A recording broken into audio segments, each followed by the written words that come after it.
Hello students, कैसे हो सब लोग। मैं आशा करता हूँ कि सब लोग अच्छे होंगे और अच्छे से पढ़ाई कर रहे होंगे।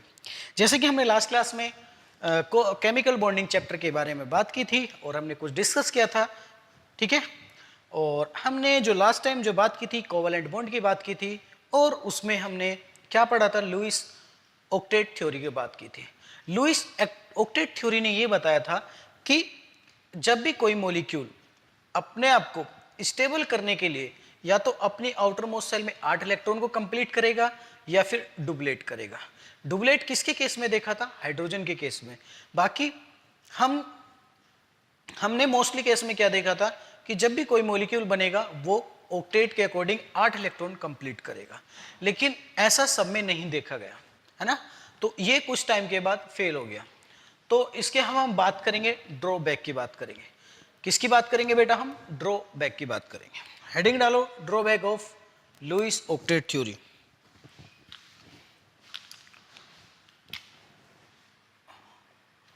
Drawback of Lewis octet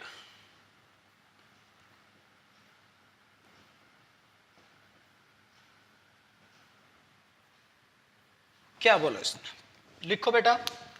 Lewis octet can't explain the Lewis acid can't explain the geometry of a molecule. उसने ये तो बता दिया था कि हाँ भाई इसके अंदर अपने आप को स्टेबल करने के लिए 8 इलेक्ट्रॉन को ये कवर करेगा, है ना, या उसको ऑक्यूपाई करेगा, ओकोमोडेट करेगा। बट इसने ये नहीं बोला था इसकी ज्योमेट्री क्या होगी, शेप क्या होगी, कुछ नहीं बताया इसने। तो पहला ड्रॉबैक क्या बना था बेटा इसका, बोलो। पहला ड्रॉबैक इसका बना था Lewis octet can't explain geometry of a molecule. ठीक है, अगले पॉइंट की बात करते हैं। अगले पॉइंट में क्या बात करते हैं कि मॉलिक्यूल के पास लोन पेयर होगा लेकिन फिर भी क्या करेगा, ऑक्टेट को कंप्लीट करेगा, लेकिन इसने बात नहीं बताई थी। चलो दूसरा पॉइंट डालो, ठीक है ना। जैसे SO2, इसका लुईस डॉट स्ट्रक्चर बनाइए। SO2 का बनाओ बेटा, बनाओ लुईस डॉट स्ट्रक्चर बनाओ, बनाइए बेटा। क्या होगा इसका लुईस डॉट स्ट्रक्चर, देखो SOO, ठीक है। देखो बच्चों को ये कंफ्यूजन रहती है कि सर आपने SSO लिख दिया, सेंट्रल एटम कौन होगा। तो इसमें सेंट्रल एटम वो होता है एक तो जो लेस इलेक्ट्रोनेगेटिव एटम होता है ना, या जिससे ज्यादातर एटम अटैच्ड हो, ऐसे बोल सकते हैं। देखो ऑक्सीजन के पास कितने होंगे, 6, इसके पास भी कितने होंगे, 6, इसके पास भी 6 होंगे, और सल्फर भी उसी फैमिली का है तो इसके पास भी कितने होंगे, बोलो बेटा 6 होंगे। मेरी बात समझ में आ रही नहीं आ रही, आ रही है, अच्छी बात। देखो ऑक्टेट कंप्लीट करने के लिए क्या करेगा बेटा, 8 इलेक्ट्रॉन कंप्लीट करेगा, कर लिए। अब बात आती है इसकी, किसकी बात आती है बेटा, अब इसकी। जब इसने 2 इलेक्ट्रॉन दिए हैं तो 2 इलेक्ट्रॉन क्या करेगा, इससे वापस भी लेगा। ऐसी इसी के साथ करेगा, जब इससे 2 इलेक्ट्रॉन लिए तो इससे 2 इलेक्ट्रॉन वापस भी लेगा। टोटल इलेक्ट्रॉन कितने हो गए, बोलो। 2 4 6 8 10, कितने हो गए बेटा, 10। मतलब इसने तो ऑक्टेट कंप्लीट कर लिया, इसने भी ऑक्टेट को कंप्लीट कर लिया, लेकिन अब टोटल इसके पास कितने मिल रहे, 10 इलेक्ट्रॉन। फिर भी मॉलिक्यूल क्या है, स्टेबल है। आपने बहुत अच्छे से सोर्ट पढ़ा होगा, सोडियम सल्फर डाइऑक्साइड के बारे में पढ़ा है ना।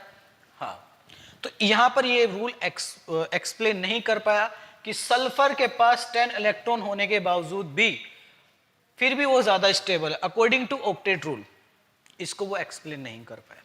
तो यहां पे लिख सकते हैं, जब भी आपको जो इलेक्ट्रॉन पेयर बॉन्डिंग में पार्टिसिपेट ना करे उसको क्या बोलते हैं, लोन पेयर। क्या बोलते हैं बेटा इसको।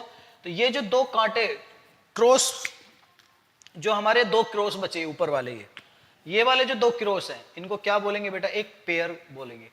क्या बोलते हैं इसको, हम एक पेयर बोलते हैं।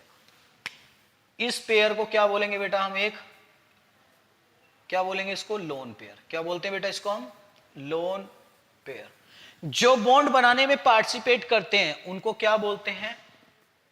जैसे ये बनाया तो इनके बीच में कैसा बॉन्ड बनेगा? डबल बॉन्ड, डबल बॉन्ड, है ना। और ऊपर क्या बचेगा? एक लोन पेयर। इसको क्या बोलेंगे बेटा? Lone pair. अब इन दोनों को क्या बचेंगे? बोलेंगे सल्फर और ऑक्सीजन को क्या बोलेंगे? Bond pair. क्या बोलेंगे बेटा? Bond pair. तो बॉन्ड पेयर कहां मिलेगा? दो एटम्स के बीच में। Bond pair between two atoms, है ना। और टू एटम्स कौन कौन से बेटा? वो सल्फर एंड ऑक्सीजन, ठीक है ना। यहां पे कितने इलेक्ट्रॉनों की शेयरिंग हुई? टोटल 4। दो एटम्स के बीच में टोटल कितने इलेक्ट्रॉन की शेयरिंग हुई बेटा? 4। तो क्या बोलेंगे उसको? Double bond. क्या बोलेंगे उसको हम? Double bond. क्या मेरी बात यहां तक समझ में आ रही है? चलो आ रही है तो अच्छी बात, आगे बढ़ते। अगला केस देखते बेटा इसी तरीके से हम, ठीक है। इट इज, हाँ, तो ये इसके अंदर जब पार्टिसिपेट नहीं करेगा तो इसको क्या बोलेंगे? Lone pair. क्या बोलेंगे बेटा इसको? Lone pair. ऐसे हम बात करते हैं CO। CO का नाम तो सुना होगा बेटा। चलो उधर बात कर लेते हैं। CO मॉलिक्यूल की बात करते हैं। CO, ठीक है। तो C के कार्बन के पास कितने इलेक्ट्रॉन होते हैं बेटा? 4। कितने होते हैं? 4। ऑक्सीजन के पास कितने होते हैं? 6, ठीक है।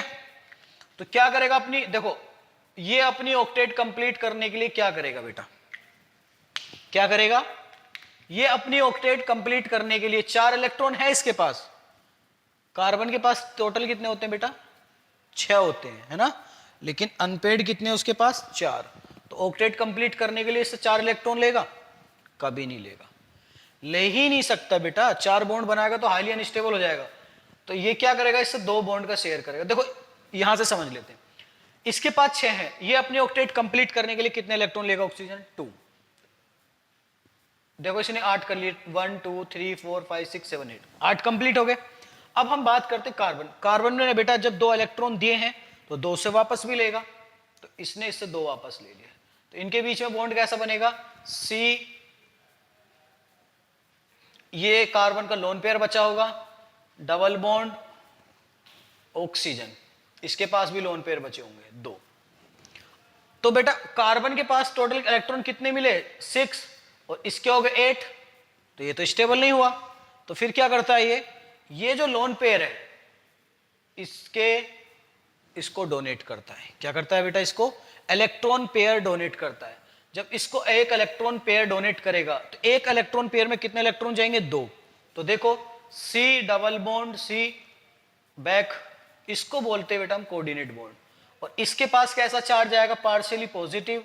और इसके पास चार्ज कैसा पहुंचेगा? Partial negative. क्योंकि जो डोनेट करेगा उसके पास चार्ज कैसा आएगा? Positive.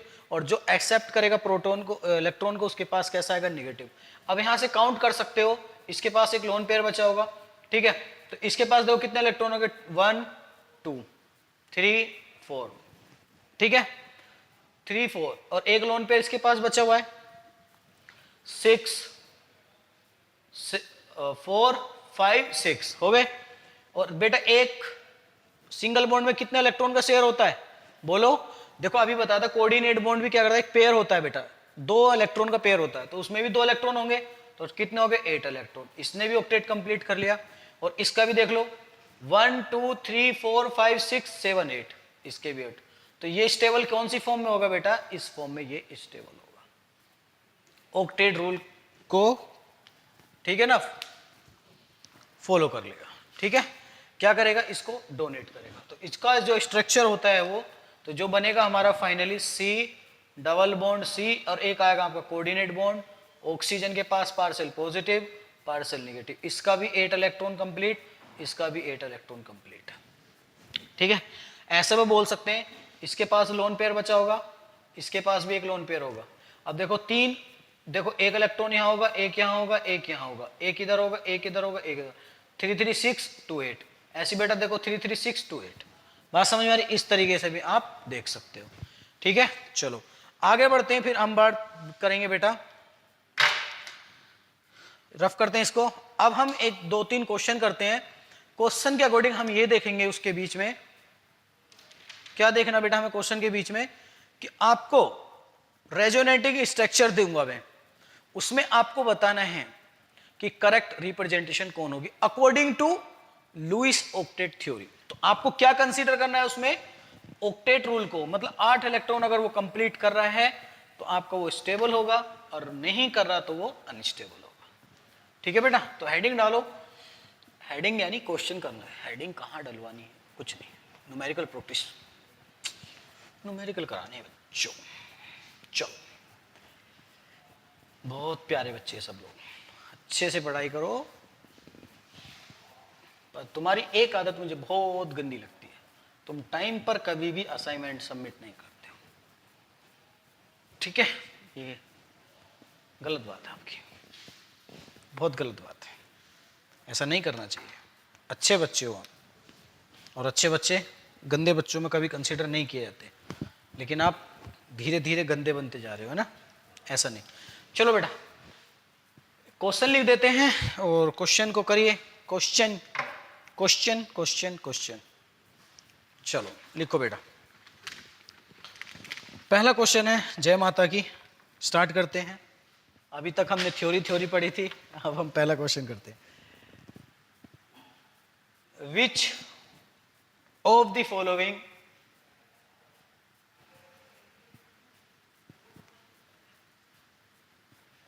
which of the following is our correct।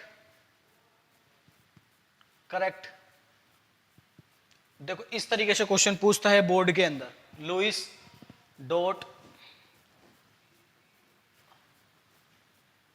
Structure. ठीक है, इस तरीके से बोर्ड में क्वेश्चन आते हैं, और कभी कभी आपका नीट में भी पूछ लेता है डायरेक्ट।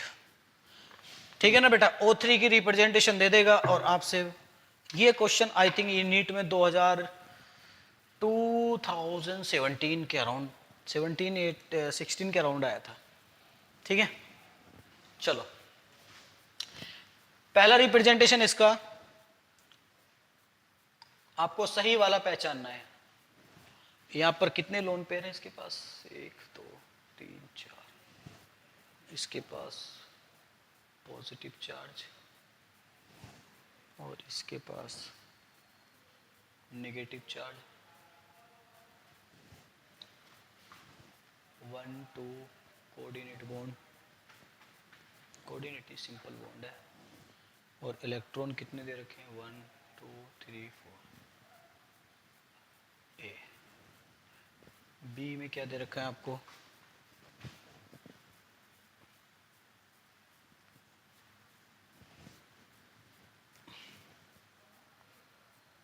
ये लो, ये लो,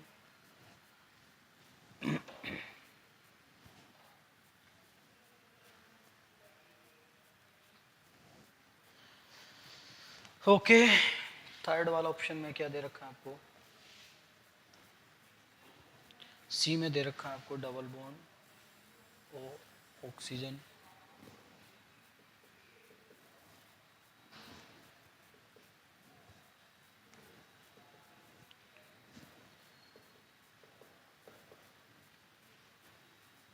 और डी में दे रखा है आपको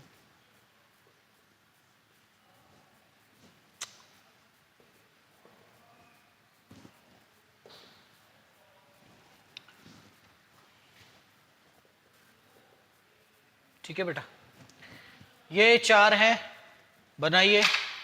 और एक क्वेश्चन और लिख देता हूं मैं, आप कीजिए इन दोनों को। दूसरा क्वेश्चन है, देखो अकॉर्डिंग किसके बताना बेटा, मेरे को लुईस के अकॉर्डिंग बताना है ना, लुईस ऑक्टेट के थ्रू बताना। दूसरा क्वेश्चन लिख लो, क्वेश्चन नंबर 2 में N2O के लिए, किसके लिए निकालना आपको, N2O के लिए करेक्ट या स्टेबल बोल सकते हैं, फॉर्मेशन कौन सी होगी, ए N डबल बॉन्ड O, यहां पे लोन पेयर। बी में दे रखा है N triple bond N triple bond N, single bond O, positive negative lone pair. ये करके दिखाओ, अब ये करके दिखाओ, हम मान जाएंगे आपको। अब ये करके दिखाओ, अब ये करके दिखाओ, करके दिखाओ जल्दी जल्दी से। कैसे कैसे चुपचाप बैठ गए हो? अच्छे बच्चे कैसे हाथ बंद के बैठे, हाथ बंद के बैठे हो? अब ये करके दिखाओ, अब ये। चलो देखते हैं कितने अच्छे बच्चे हो तुम। करिए, वीडियो को पॉज कीजिए, मैं हट जाता हूं, एक बार क्वेश्चन को लिख लीजिए और वीडियो को पॉज करिए और आंसर निकाल लीजिए। आपका आंसर आ गया। चलो अब हम डिस्कस करते हैं। देखो बेटा, पहले क्वेश्चन में पूछ रहा अकॉर्डिंग टू लुईस के अकॉर्डिंग हमें क्या बताना है, स्टेबल बताना है कि कौन सा ऑक्टेट रूल को फॉलो करेगा, कौन सा नहीं करेगा। तो विच आर, एक भी हो सकता है और एक से ज्यादा भी हो सकते हैं ना, इसका मतलब ये है। देखो कंसीडर करो 1 2 3 4 5। देखो जब ऐसा केस मिलता है बेटा, डबल बॉन्ड में कितने इलेक्ट्रॉन का शेयर होता है? 4 का इलेक्ट्रॉन का शेयर होता है ना, तो 4 इलेक्ट्रॉन कंसीडर कर लो डबल बॉन्ड में। देखो 4 इलेक्ट्रॉन तो यहां पे मिलेंगे डबल बॉन्ड में और 4 इसके पास है, मतलब 8 इलेक्ट्रॉन कंप्लीट हो रहे हैं। ठीक है बेटा, इसकी बात ये तो ठीक है। इसकी बात करते हैं, 4 तो यहां पे मिलेंगे इसके लिए, 4 2 यहां पे मिलेंगे 6 और 2 यहां पे मिलेंगे 8, ये भी 8 इलेक्ट्रॉन है। ठीक है चलो, इसकी बात करते हैं 2 4 6 और बेटा 2 एक सिंगल बॉन्ड में मिलेंगे, ये भी 8 इलेक्ट्रॉन। मतलब ये तो हमारा ऑक्टेट रूल को क्या कर रहा है, फॉलो कर रहा है। चलो आपका आया, सही आया ना, अच्छी बात है। इधर बात करते हैं 2 4 4 4 8, ये तो 8 हो गया। चलो इसकी बात करें 2 2 4, एक कोऑर्डिनेट बॉन्ड में कितने इलेक्ट्रॉन का शेयर होता है बेटा, 2। 2 2 4 4 2 6 और 2 8, ये भी सही है, 8 इलेक्ट्रॉन। इसके पास 2 4 6 और एक कोऑर्डिनेट बॉन्ड में कितने इलेक्ट्रॉन होते हैं, 2, तो ये भी कितना हो गया बेटा, 8 इलेक्ट्रॉन। चलो ये भी ठीक है। अरे दोनों सही, मुझे लग रहा सारे सही होते जा रहे हैं। अब यहां से गड़बड़ शुरू हुई। देखो 2 4 6 और 4 कितने हो गए, 10, हो ही नहीं सकता। एक को देख लो, खत्म।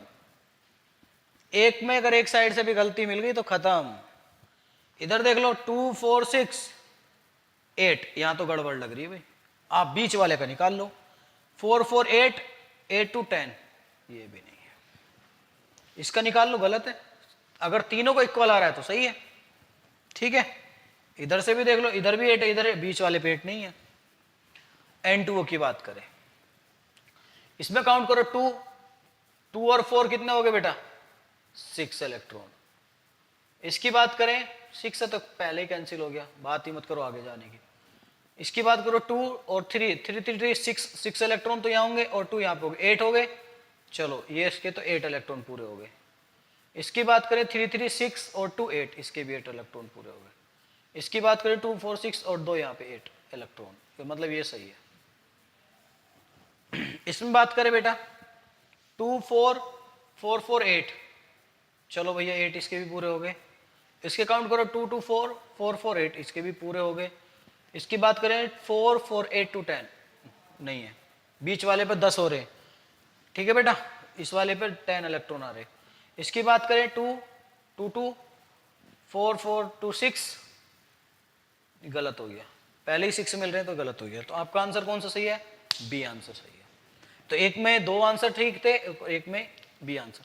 तो इस तरीके से आपको बेटा एग्जाम में क्वेश्चन पूछेगा, तो इस तरीके से क्वेश्चन को आपको अटेम्प्ट करना है और उसको समझना है। ठीक है, तो आपको जब भी कभी भी आपको ऐसे डॉट स्ट्रक्चर पूछे और उसमें पूछे बताइए कि स्टेबल स्पीसीज कौन सी होगी, उसमें आपको ए ऑक्टेट क्या देखना बेटा, मुझे ऑक्टेट रूल लगाना है। उसमें 8 इलेक्ट्रॉन काउंट करिए, जिसके सबके 8 इलेक्ट्रॉन इक्वल हो जाएं वो स्पीसीज क्या होगी, आपकी स्टेबल होगी। क्या मेरी बात यहां तक आपको समझ में आ रही है? आ रही है तो अच्छी बात है। चलो आगे बढ़ते हैं बेटा। ठीक है, मैं इसको रफ कर देता हूं और आगे बढ़ते हैं। ठीक है, अगला हेडिंग डालिए फॉर्मल चार्ज। अब हम एक आयनिक स्पीसीज के ऊपर, या सॉरी न्यूट्रल स्पीसीज के ऊपर हम एटम्स के ऊपर चार्ज कैसे कैलकुलेट करेंगे कि उसके अंदर कितना चार्ज प्रेजेंट होगा, कितना चार्ज नहीं होगा। जैसे लिखते हो ना आप, ओ के ऊपर कभी ओ के ऊपर पॉजिटिव चार्ज, ओ के ऊपर कभी नेगेटिव चार्ज, वो कैसे निकालते हैं उसको हम बेटा फॉर्मल चार्ज बोलते हैं। तो फॉर्मल चार्ज कैसे निकालते हैं, उसके फॉर्मूला लगाते हैं, उससे हम उसका फॉर्मल चार्ज देखते हैं। तो हेडिंग डालिए फॉर्मल चार्ज। अगला टॉपिक हम पढ़ेंगे फॉर्मल चार्ज।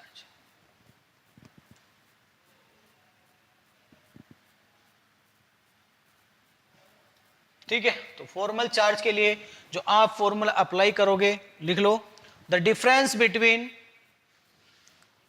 डेफिनेशन लिख सकते हो उसकी, लिख सकते हो बेटा, लिखो।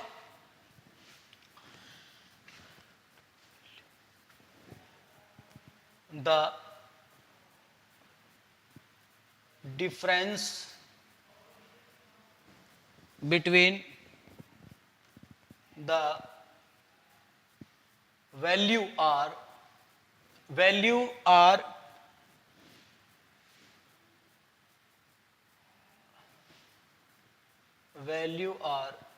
is an atom, value r in an atom the difference between the value r in an atom in free state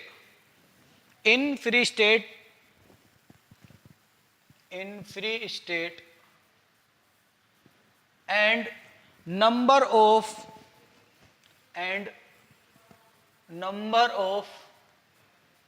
electron assigned to its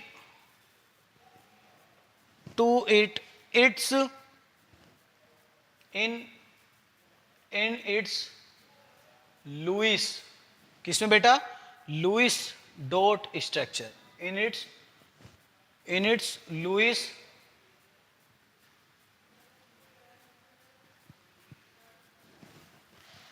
ठीक है, मेरी बात समझ आ रही, in its Lewis dot structure. जैसे कि मैं मान के चलो फॉर्मल चार्ज का जो फॉर्मूला होता है वो आपको कैसे कैलकुलेट करना है, देखो उसकी फ्री स्टेट में देखो कितने अनपेयर्ड इलेक्ट्रॉन है, उसके बाद उसके पास लोन पेयर देखने हैं, उसके बाद बॉन्ड पेयर देखने, और उन्हीं से हम रिलेट करके क्या निकालेंगे बेटा, हम फॉर्मल चार्ज। तो फॉर्मल चार्ज का जो फॉर्मूला होता है F C equal to valence, देखो वी के बाद मुझे लिखना माइनस के 2 इंटू लोन पेयर माइनस के, फिर उसमें से minus number of bond pair, minus के नंबर ऑफ बॉन्ड पेयर, ये हमारा फॉर्मल चार्ज का फॉर्मूला होता है। ठीक है बेटा, V जहां पे हम लिख सकते हैं V वेयर, मेरी तो राइटिंग भी अफगानी है, कुछ भी समझ में ना आता है। V है बेटा आपके V equal to free electron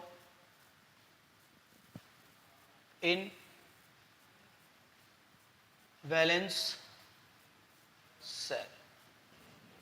ठीक है ना, फ्री इलेक्ट्रॉन कितने वैलेंस सेल में, जैसे मैं ऑक्सीजन की बात करूं, ऑक्सीजन की वैलेंस सेल में फ्री इलेक्ट्रॉन कितने होते हैं, बोलो 6, नाइट्रोजन की बात करूं 5, कार्बन की बात करूं 4, जो अनपेड इलेक्ट्रॉन होते हैं ना, अकॉर्डिंग टू लुईस थ्योरी की बात करें ना बेटा, तो लुईस थ्योरी के अकॉर्डिंग ही हमें बात करनी है। ठीक है, इस तरीके से लोन पेयर को आपको पता ही है कि जहां पर एक 2 इलेक्ट्रॉन का पेयर मिले उसको क्या बोलेंगे, lone pair.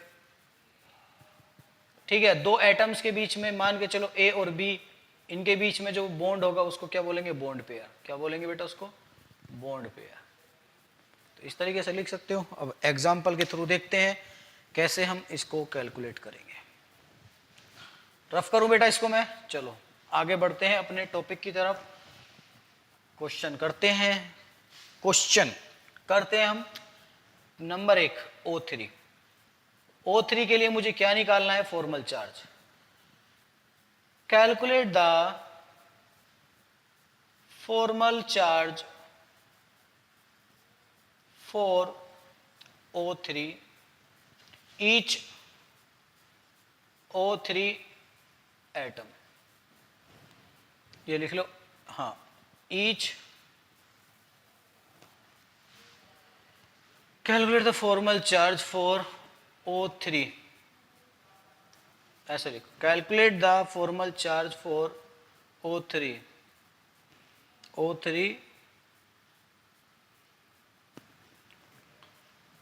calculate the formal charge for O3 in each atom.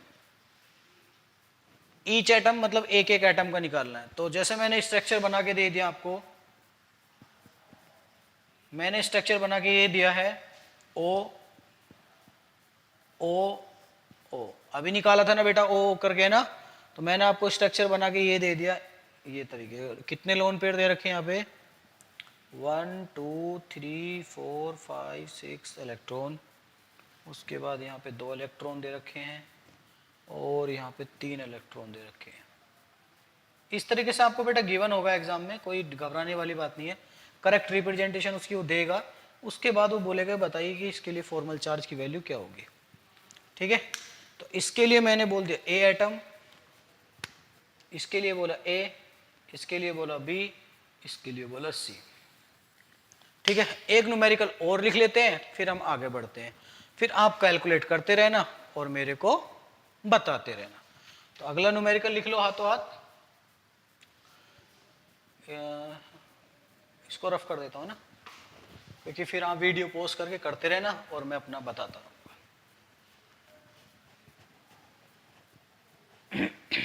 दूसरा क्वेश्चन है बेटा आपको निकालना है क्वेश्चन नंबर 2। क्वेश्चन नंबर 2 में किसका निकालना है, CO3 2 माइनस का। तो 2 माइनस में कैसे करना है, O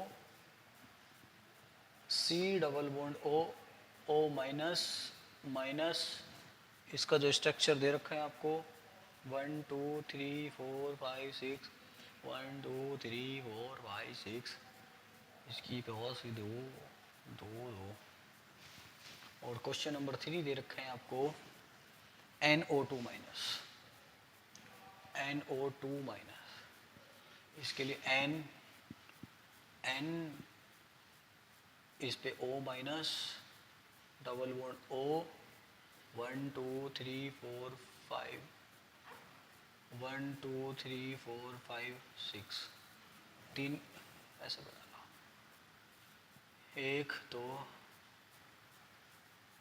अरे अरे अरे अरे 1 2 3। ठीक है, और तो कुछ नहीं है। चलो ऐसे नहीं बनाना तो ऐसे बना लो, इसके ऊपर निगेटिव चार्ज ले लो, जो इसमें करेक्ट रिप्रेजेंटेशन दे रखी है वो ये दे रखी है, ये वाली। ठीक है बेटा, इस तरीके से। तो मैं एक आपको बता देता हूं, फिर आपको वीडियो पोस्ट करनी है और आपको बताना है। ठीक है, फॉर्मूला ये लगाना है, FC equal to V minus 2 into lone pair minus number of bond pair. ठीक है ना, इससे हमें क्या निकालना बेटा, फॉर्मल चार्ज को कैलकुलेट करना है। ठीक है, जो फॉर्मल चार्ज आपको निकालना है तो आप बता सकते हो कौन से एटम के ऊपर कितना फॉर्मल चार्ज प्रेजेंट होगा। ठीक है, तो मैं बात करता हूं ए के लिए। किसके लिए बात करता हूं, एक को आप समझ लो, ए के लिए बात करता हूं। तो ए के लिए बेटा मैं निकालूंगा तो कैसे निकालूंगा, देखो ए को कैसे निकालूंगा, मैं इस ऑक्सीजन की बात कर रहा हूं, जिस ऑक्सीजन की बात करेंगे सिर्फ हम उसको ही देखेंगे, अदर एटम को हम बिल्कुल नहीं देखेंगे। उसके बगल में क्या है, आगे क्या है, पीछे क्या, कोई मतलब नहीं, सिर्फ उस पर ध्यान करेंगे जिस एटम की हम बात करें, ए की बात करें। तो ए के पास वैलेंस शेल में फ्री इलेक्ट्रॉन कितने होंगे बेटा, बोलो, formal charge equal to 6 minus 2 into, इस एटम के पास लोन पेयर कितने दिख रहे हैं, 2 इंटू 2 माइनस इस ऑक्सीजन के कितने बॉन्ड बन रहे हैं, बॉन्ड सिग्मा बॉन्ड के, सॉरी बॉन्ड कितने फॉर्म हो रहे हैं, 2, एक और एक 2, तो कितना लिखोगे 2। तो इसके लिए चार्ज कितना निकल के आया, इसको बोल दो ए के लिए चार्ज कितना आया बेटा, 0। मतलब इस ऑक्सीजन के पास चार्ज क्या होगा हमारा, 0 होगा। अब बात करते हैं बी के लिए। अब मैं इस एटम पे पहुंच गया, इस वाले पे। ठीक है बेटा, इसके लिए FC, इसके लिए 1 हो गया, इसके लिए, चलो इसके लिए 2 निकालते हैं। इसके पास भी वैलेंस शेल में कितने इलेक्ट्रॉन होंगे, बोलो बेटा, 6 होंगे। भाई ऑक्सीजन तो सबके लिए सेम होगी ना। अब इसके पास देखो लोन पेयर कितने दिख रहे हैं बेटा, 1। तो 2 इंटू 1 माइनस, इसके पास देखो बॉन्ड गिनो कितने बन रहे हैं, 1, ये भी तो एक बॉन्ड है, 1 2 3, ठीक है बेटा, तो कितने बॉन्ड हो गए 3, माइनस, अब ये कर लो काउंट कितने हो गए 5, -1, कितना आ रहा, +1 सॉरी, कितना आ रहा बेटा +1। तो सी की बात करें, FC3 3 वाले की बात करें, इस पे देखो बेटा 6, लोन पेयर कितने दिख रहे हैं, 1 2 3 4 5 6, लोन पेयर कितने हो गए यहाँ पे 2 इंटू 3, एक इलेक्ट्रॉन पेयर, सॉरी 2 इलेक्ट्रॉन का एक लोन पेयर होता है। देखो बेटा अब यहाँ पे देखो बॉन्ड कितने, सिग्मा बॉन्ड इस ऑक्सीजन के लिए 1 1 इक्वल टू, देखो कितना हो गया 3 3 6 -1। तो हम यहां से बता सकते हैं कि C के ऊपर -1 चार्ज होगा, O के ऊपर +1 होगा। तो इसका जो करेक्ट ऑर्डर, वो करेक्ट जो स्ट्रक्चर होगा आपका वो ये होगा, इसके ऊपर पार्शियल पॉजिटिव चार्ज होगा, इसके पास पार्शियल नेगेटिव होगा, और इसके पास ये होगा। देख लो ये न्यूट्रल फॉर्म में होगा ये वाला ऑक्सीजन, इसके पास पॉजिटिव, और यही स्ट्रक्चर अभी हमने लास्ट टाइम जो अभी क्वेश्चन किया था उसके अंदर जो फाइंड किया था, according to Lewis dot structure के अकॉर्डिंग इसमें भी 8 8, तो इसके भी देखो 8 इलेक्ट्रॉन होंगे, इसमें भी 8 इलेक्ट्रॉन होंगे, और इसमें भी 8 इलेक्ट्रॉन होंगे। बात समझ में आ रही? और क्या होगा बेटा ये स्टेबल होगा, ठीक है ना, क्या होगा ये अपने आप में स्टेबल होगा। तो इसका करेक्ट स्ट्रक्चर ये होगा, ठीक है बेटा। चलो हम बता सकते हैं इसके पास +1, डेल्टा +1 का मतलब 1 plus charge, delta minus 2 1 minus charge, ठीक है बेटा। अब बात करते हैं इसके लिए, निकाला आपने, निकालो बेटा जल्दी से इसका आंसर।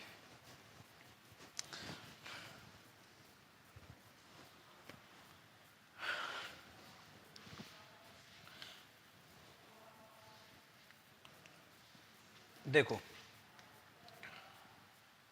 इसके लिए बात करते हैं, इसको मैंने A बोल दिया, इसको B बोल दिया, इसको C बोल दिया, और इसको D बोल दिया। ईच एटम के लिए बात कर रहे हैं तो बेटा हर एटम के लिए निकालना पड़ेगा। तो पहले मैं FC1 निकाला, ऐसे 1 2 3 लिख लो, फिर 1 2 3, ऊपर वाला लास्ट वाला भैया 4।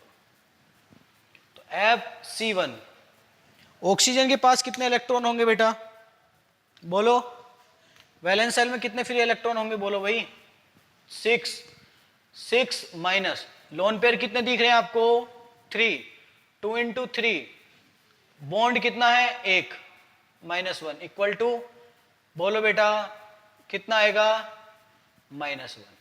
देखो उसके ऊपर स्ट्रक्चर में कुछ भी चार्ज लिखा हो उससे मुझे कोई फर्क नहीं पड़ता, मुझे अपना फॉर्मल चार्ज के अकॉर्डिंग आंसर निकालना है।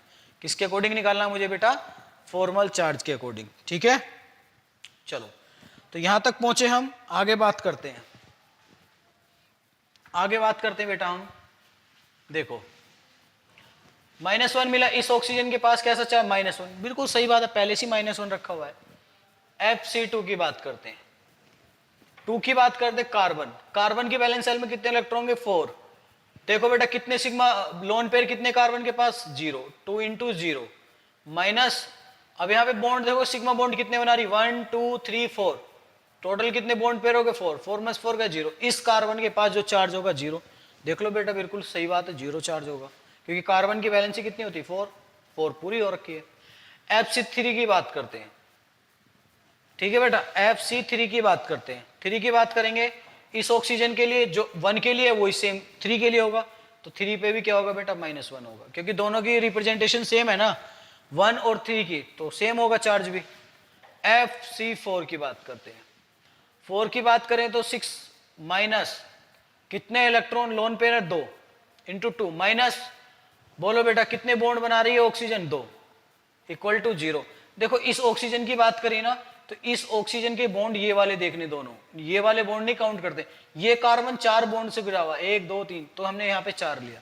उसी एटम को देखते हैं कि वो एटम कितने बॉन्ड से जुड़ा हुआ है ना, तो इसके लिए कितना आएगा निकल के टोटल 6, और उसके पास कितना आएगा 0। देख लो तो हमारा जो स्ट्रक्चर है पहले से इस पर चार्ज है, तो जो 1 और 3 के पास ही सिर्फ नेगेटिव चार्ज होगा, बाकी किसी के पास कोई भी चार्ज नहीं होगा। हाँ, और एक चीज और याद रखना, नोट करके लिख लेना कि जो एटम होगा उनका सम जो चार्ज आएगा, उनका अगर सम कर दे तो जो हमारी स्पीसीज गिवन हुई उस चार्ज के इक्वल आएगी हमेशा। देख लो आपने SO3 वाला में जो लिया था उस पे किसी पे चार्ज मेंशन नहीं था। अगर हम दोनों को ऐड कर दें प्लस माइनस को तो ओवरऑल चार्ज क्या हो जाएगा, 0। अगर हम इनको ऐड कर दें तो ओवरऑल कितना आएगा, -2। देख लो ओवरऑल कितना दे रखा हूं अभी, -2। मतलब जो चार्ज हमें पहले से गिवन होगा स्पीसीज के अंदर, अगर हम फॉर्मल चार्ज को कैलकुलेट करें, उनका सम कर दें, तो वो एक नेचुरल स्पीसीज के चार्ज के इक्वल आएगा जो पहले से ही हमें गिवन होगा। या अगर वो नेचुरल स्टेट में है तो उनका सम करने पर कितना आएगा, 0 आएगा। नेचुरल के लिए सम आएगा, और जो पहले से कोई आयनिक स्पीसीज दे रखी है उसके लिए कितना निकल के आएगा आपका बेटा, बोलो 0, सॉरी जितना उसका गिवन होगा। इसकी बात करें N2O की, NO2 की, तो देखो इसके लिए निकालें A B C, तो FC1 की बात करें तो देखो इसके पास कितने लोन पेयर होंगे, 2 इसके पास, ठीक है निकालो बेटा। अगर हमारा ओवरऑल चार्ज -1 के इक्वल आ रहा है तो हमारा जो फॉर्मल चार्ज आ रहा है सही आ रहा है, अगर ज्यादा आ रहा है तो हम गलत कर रहे हैं। देख लो ये मैं आपको एक उत्तर की जो बोलते हैं ना जांच, क्रॉस जांच, वो क्रॉस जांच पहले ही देख लो कि अगर इस चार्ज के इक्वल हमारा फॉर्मल चार्ज निकल के आ रहा है ओवरऑल सम करने पर सबका, तो हमारा आंसर सही निकल के आ रहा है, अगर नहीं आ रहा है तो गलत आ रहा है। ठीक है बेटा, देखो FC1 इसके पास कितने इलेक्ट्रॉन होंगे वैलेंस शेल में, 6। लोन पेयर कितने दे रखे हैं, 2 × 2, माइनस बॉन्ड कितने बना रहा है ऑक्सीजन, 2, तो टोटल कितना मिला, 0। देख लो पहले पे 0 हो गया।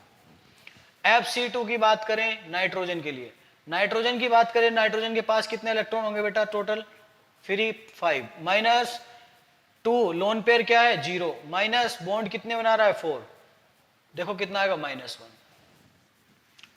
ठीक है।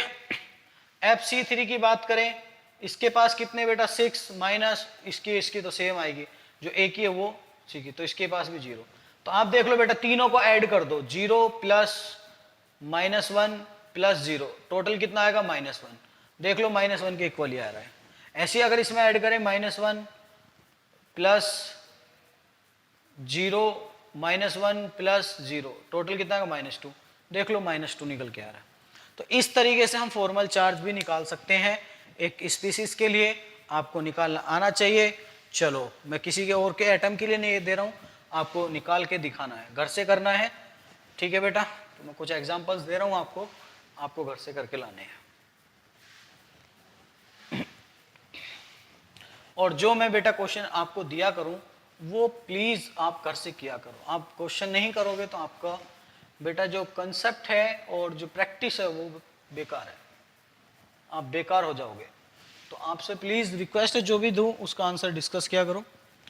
चलो मैं देता हूं आपको, क्वेश्चन देता हूं, आपको कैलकुलेट करना है फॉर्मल चार्ज फॉर FC का मतलब formal charge for PO4 - and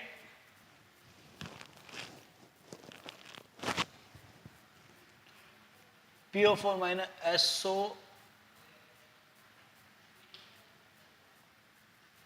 PO4 3- और इसका SO4 2-। तो इनका पहले स्ट्रक्चर बना लेते हैं अपन। एक PO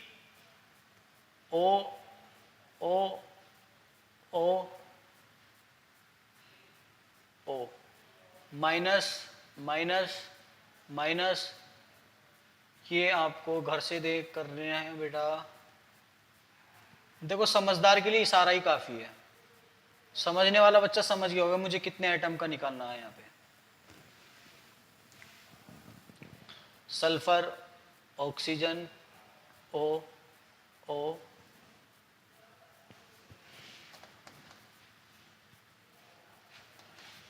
यहाँ पे PO4 2- करो और यहाँ पे H लिखो। क्या लिखो? H। ठीक है, अब निकालना है। इसमें SO4 में O,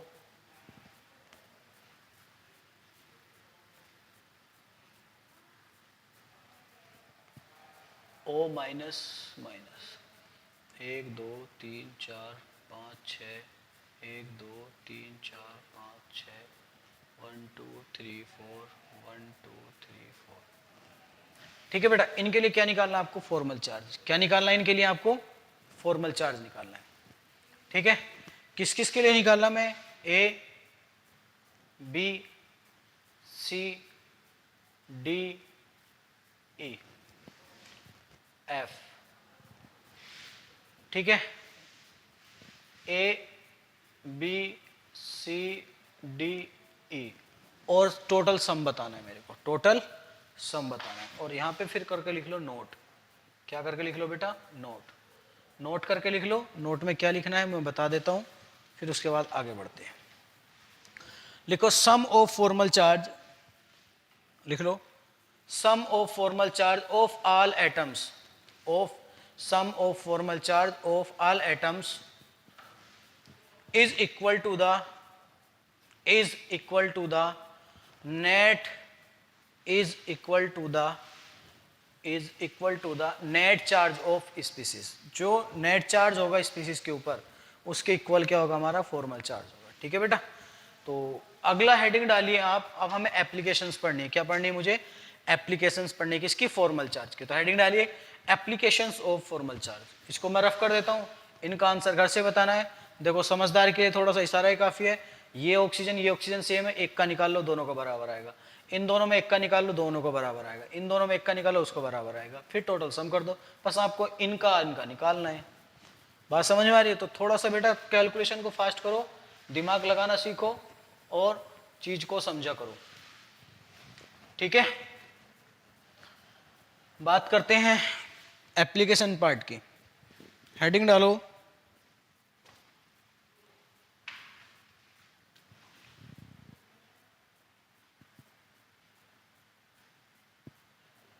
applications of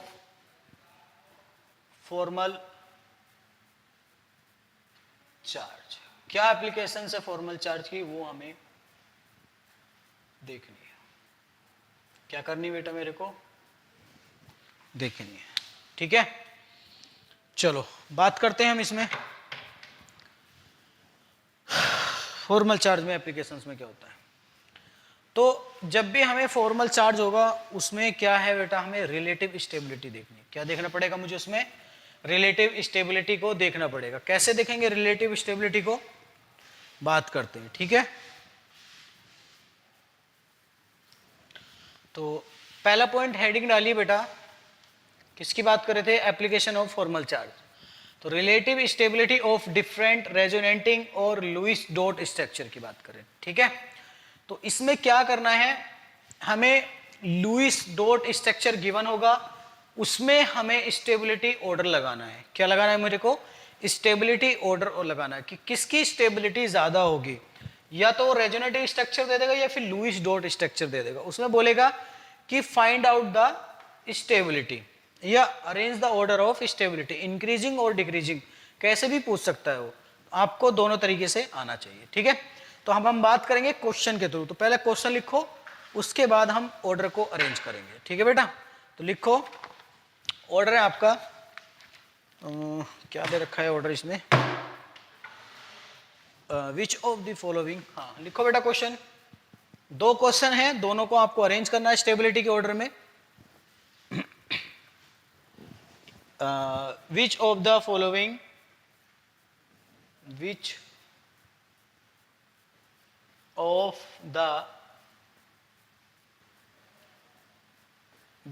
the following is correct order of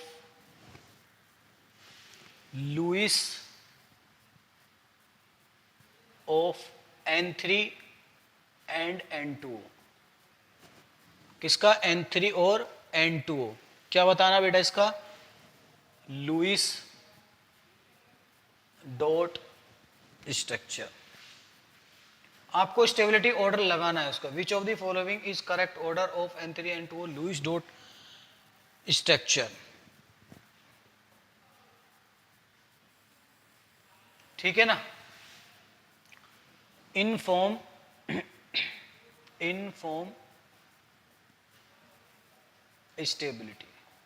stability की फॉर्म में बताना है कि करेक्ट ऑर्डर क्या होगा उसका ना। तो आप ऑर्डर लगाइए और मैं लिख देता हूं तो आपको देखो फॉर्मल चार्ज निकालना आ ही गया है, तो फॉर्मल चार्ज निकालिए और आगे बढ़िए।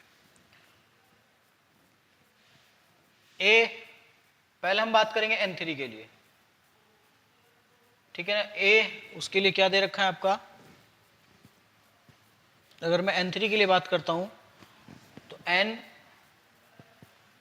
N double bond N, N3 को बेटा एजाइड बोलते हैं, लिख लेना इसको एजाइड। ये हम इनऑर्गेनिक ऑर्गेनिक केमिस्ट्री में बहुत अच्छे से पढ़ेंगे। ये एक, इससे जब रिएक्शन कराते हैं तो N2 गैस निकलती, लिबरेट होती है इससे। बी क्या दे रखा है आपको, N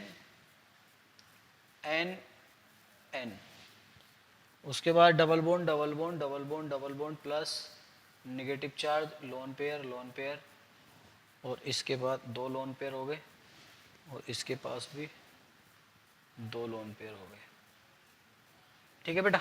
सी दे रखा है आपका N double bond N plus negative lone pair, ठीक है बेटा, ये दे रखा है आपको। और डी ऑप्शन में क्या दे रखा है आपको,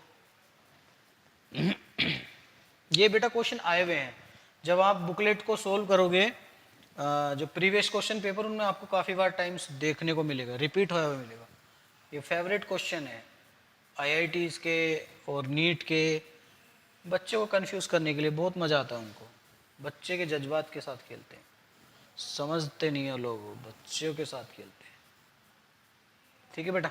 एक क्वेश्चन तो ये है। अब हम बात करेंगे N2O के लिए। N2O के लिए लिख लो N ट्रिपल बॉन्ड N, इसके लिए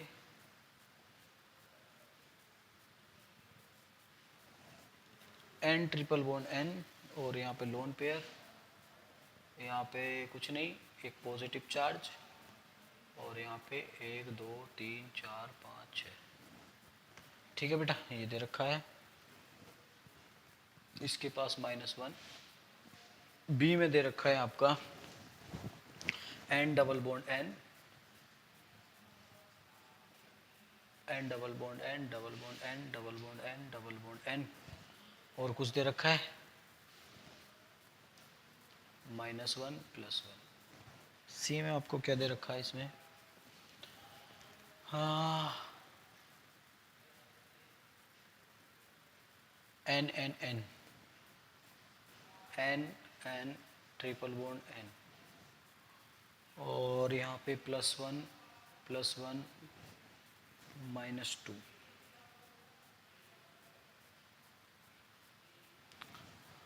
ठीक है बेटा। ये ऑर्डर आपको अरेंज करना है, ठीक है, करिए। तो सबसे पहले आपको क्या करना है, इसमें ये 2 क्वेश्चन है बेटा, दोनों में क्या निकालना है आपको, फॉर्मल चार्ज। फॉर्मल चार्ज निकालो, तो फॉर्मल चार्ज निकालने के लिए क्या होना चाहिए, पहले लुईस डॉट स्ट्रक्चर आपको दिया है, फॉर्मल चार्ज निकालो, जिसका फॉर्मल चार्ज वैल्यू सबसे ज्यादा आएगी, क्या वो सही होगा। तो बेटा फॉर्मल चार्ज हम उसी के लिए कैलकुलेट करेंगे जो लुईस डॉट स्ट्रक्चर को फॉलो करेगा। तो सबसे पहले हमें देखना है इसके अंदर लुईस डॉट स्ट्रक्चर को कौन कौन फॉलो कर रहा है। पहला पॉइंट, स्टेबिलिटी ऑर्डर अरेंज करना तो मुझे बताना है ABCD में सबसे ज्यादा किसकी होगी, सबसे कम हो, ठीक है। अगर वो इस तरीके से क्वेश्चन पूछे कि बताइए इनके अंदर सबसे ज्यादा स्टेबल मॉलिक्यूल जो हमारा डॉट स्ट्रक्चर है, सबसे ज्यादा स्टेबल कौन सा होगा, तो आपको सबसे पहले जो फंडा लगाना है वो लुईस डॉट स्ट्रक्चर का लगाना है। लुईस डॉट स्ट्रक्चर का फंडा क्या है, उसने क्या बोला था कि सबसे पहले 8 इलेक्ट्रॉन काउंट कीजिए, जिस स्पीसीज के 8 इलेक्ट्रॉन आप काउंट कर लो तो वो लुईस डॉट को फॉलो करेगी, उसके बाद फॉर्मल चार्ज निकाल दो। बात समझ में आ रही है। अगर नहीं फॉलो कर रहा है तो गड़बड़, गलत है वो, तो वो सबसे लास्ट में जाएगा, लेस स्टेबल होगा। अब निकालिए बेटा, चलो एक एक करके बात करते हैं ना। फॉर्मल चार्ज निकालिए। देखो अगर मैं इनकी बात करूं, पहले मुझे क्या निकालना पड़ेगा, लुईस डॉट। तो लुईस डॉट निकालने के लिए मुझे क्या चाहिए, 8 इलेक्ट्रॉन। देखो 2 2 4 कितना हो गया, 6, मतलब ये भी फॉलो नहीं कर रहा, छोड़ दो। बात समझ में आ रही है? अब बात आती है इसकी, देखो 2 4 6 2 4 4 4 8, भाई 8 हो गया इसका, तो 4 4 8 इसका भी 8 हो गया, ये भी सही हो गया, 4 4 8 इसका भी 8 हो गया, सही हो गया। मतलब एक तो ये सही है। इसकी बात करें 2 2 4 6, गलत हो गया।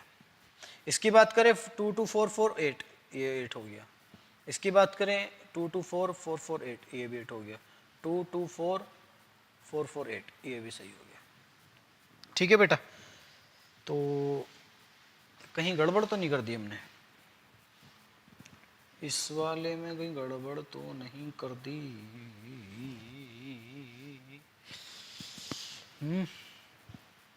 यहाँ पे गड़बड़ हो गई ना, जब दो निगेटिव चार्ज है तो बेटा यहाँ पे दो लोन पेयर आएंगे, है ना, और यहाँ पर एक निगेटिव चार्ज है तो यहाँ पे एक लोन पेयर और आएगा, यहाँ भी एक लोन पेयर और आएगा, लेकिन ये तो फिर सेम हो जाएंगे दोनों। फिर गड़बड़ कहाँ हुई है? फिर गड़बड़ कहाँ हो गई गुरुदेव?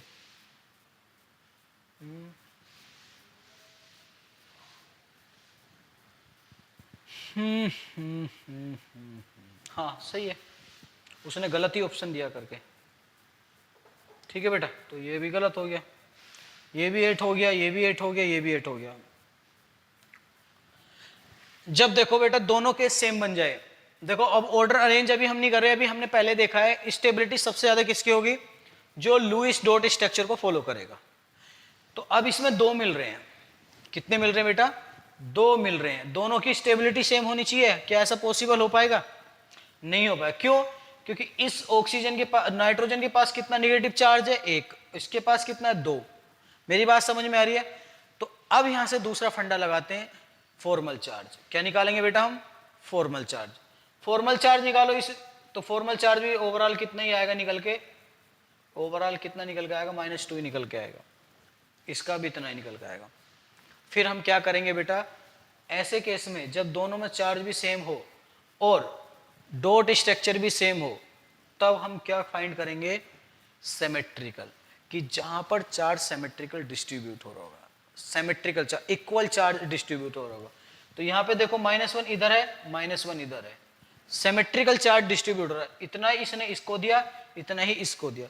लेकिन इस केस में क्या है, इसने सारा चार्ज इस नाइट्रोजन को दे दिया, तो इसके ऊपर नंबर ऑफ इलेक्ट्रॉन ज्यादा हो जाएंगे, दिक्कत हो जाएगी। जब भी होगी तो ये इसके चार्ज को बैलेंस नहीं कर पाएगा। तो ज्यादा स्टेबल कौन होगा? सबसे ज्यादा इसमें ये होगा। तो ऑर्डर लगाया जाए, स्टेबिलिटी ऑर्डर बी। बी के बाद हम बात करेंगे, देखो बी के बाद कौन सा आएगा? डी, क्योंकि डी वाला बेटा ऑक्टेट को फॉलो कर रहा है। फिर उसके बाद ए और सी की बात करेंगे। फिर इनमें फॉर्मल चार्ज निकालो, जिसका फॉर्मल चार्ज की वैल्यू ज्यादा आएगी तो वो आंसर आपका ठीक होगा। ठीक है बेटा, तो इसमें देख लो इसके पास 3 लोन पेयर है। फिर इसमें देख लो ये भी ऑक्टेट को कंप्लीट नहीं कर रहा, ये भी नहीं, ये तो कम से कम कर रहा है, तो ए होगा।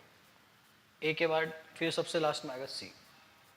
देखो एक तरफ से तो ऑक्टेट कंप्लीट हो रही है ना इसकी, 2 4 6 8, इधर भी 6 है और इधर भी 6 है। ठीक है ना, तो इधर से तो कंप्लीट हो ही नहीं रही। बीच वाले की बात करें, यहाँ पे 8 हो रहे हैं, तो 2 2 4 4 2 6 2 8, यहाँ भी, यहाँ कम से कम 2 आइटम की तो ऑक्टेट कंप्लीट हो रही है, तो ज्यादा स्टेबल हो। स्टेबिलिटी ऑर्डर बेटा ये होगा। अच्छा, अगर मैं आपसे पूछूं एनर्जी ऑर्डर बताइए, तो आप एनर्जी ऑर्डर को कैसे कैलकुलेट करोगे? तो एनर्जी ऑर्डर क्या होता है? स्टेबिलिटी के इनवर्सली प्रोपोर्शनल। तो जहां पर ज्यादा स्टेबिलिटी होगी वहां एनर्जी सबसे कम होगी। एनर्जी क्या होगी? इनवर्सली प्रोपोर्शनल होगी। तो इसका ऑर्डर रिवर्स हो जाएगा, तो रिवर्स ऑर्डर किसका हो जाएगा बेटा? आपका एनर्जी का। ऐसे इसकी बात करें तो इसमें क्या करेंगे, सबसे पहले लुईस डॉट स्ट्रक्चर को देखेंगे। तो 8 इलेक्ट्रॉन काउंट करो, 3 3 6 2 8 8 इलेक्ट्रॉन, 3 3 6 2 8 8 इलेक्ट्रॉन। ठीक है, 3 3 2 2 4 6 2 8 8 इलेक्ट्रॉन।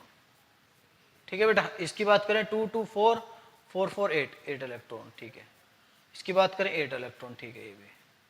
इसकी बात करें 2 2 4 4 4 8, ये भी 8 इलेक्ट्रॉन। ठीक है, मतलब ये भी 8 इलेक्ट्रॉन फॉलो कर रहा है, ये भी इलेक्ट्रॉन फॉलो कर रहा है। इनकी बात करें 2 2 4 6 और 2 8, इसका भी 8 इलेक्ट्रॉन हो रहा है। इसकी बात करें 2 3 3 6 2 8, इसका भी 8 इलेक्ट्रॉन फॉलो हो रहा है। इसकी बात करें तो यहाँ पे बेटा लोन पेयर होगा, एक लोन पेयर बचेगा, तो 3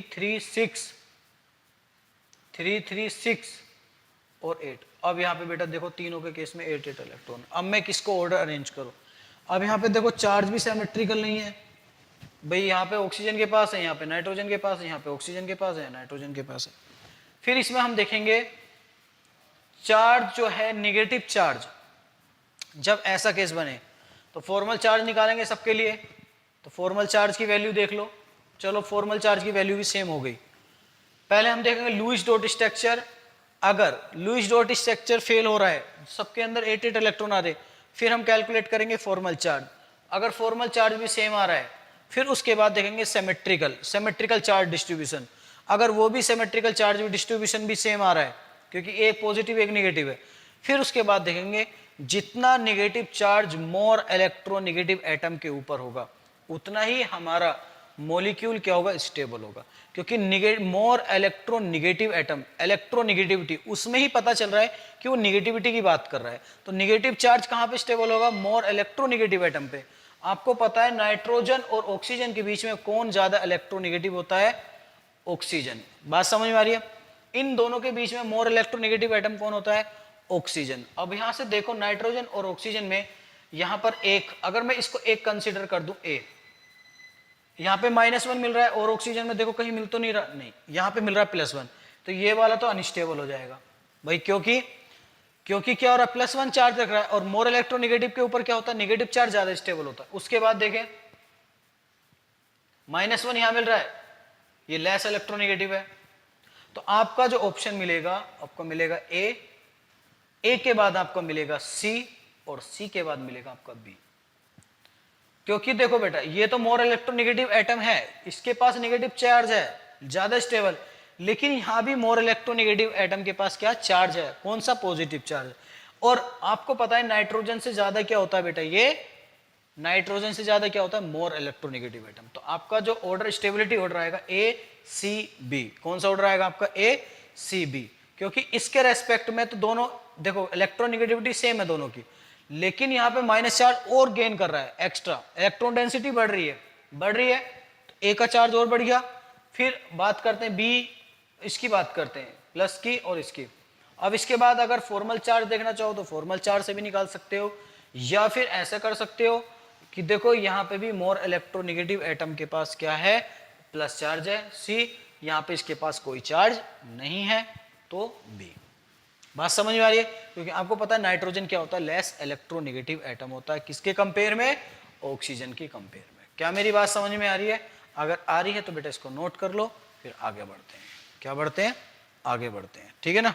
तो यहां पे रीजन लिख सकते हो, negative charge should be present on more electronegative charge, more electronegative atom. Negative charge should be present on more electronegative atom। फिर कोमा लगा के लिख सकते हो, मैक्सिमम विल बी डिस्टेंस। उसकी डिस्टेंस क्या होगी बेटा, डिस्टेंस भी क्या होगी, मैक्सिमम होगी, है ना। जितना चार्ज होगा लिख लो, अनलाइक चार्ज। अनलाइक का चार्ज मतलब वो लाइक नहीं कर रहा हो, जैसे ऑक्सीजन के ऊपर निगेटिव चार्ज लाइक करता है, बिल्कुल आपको जेन्युइन बात पता है। जहां पे आपने लिखा था निगेटिव चार्ज, वहां पे लाइक चार्ज भी लिख सकते हो, लाइक चार्ज। क्योंकि कौन से चार्ज को लाइक कर रहा है वो, निगेटिव को। बात समझ में आ रही है? अनलाइक का मतलब पॉजिटिव चार्ज, लिख लो द पॉजिटिव या unlike charge at minimum distance.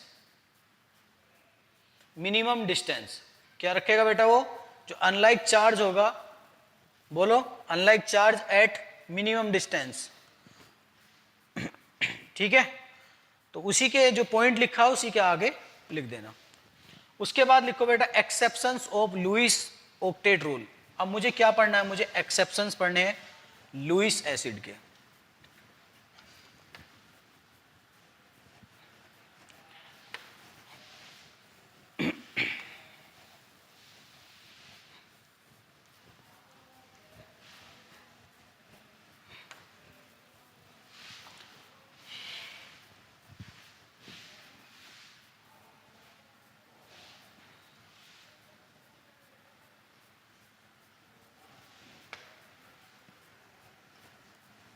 Heading डालो एक्सेप्शंस ऑफ लुईस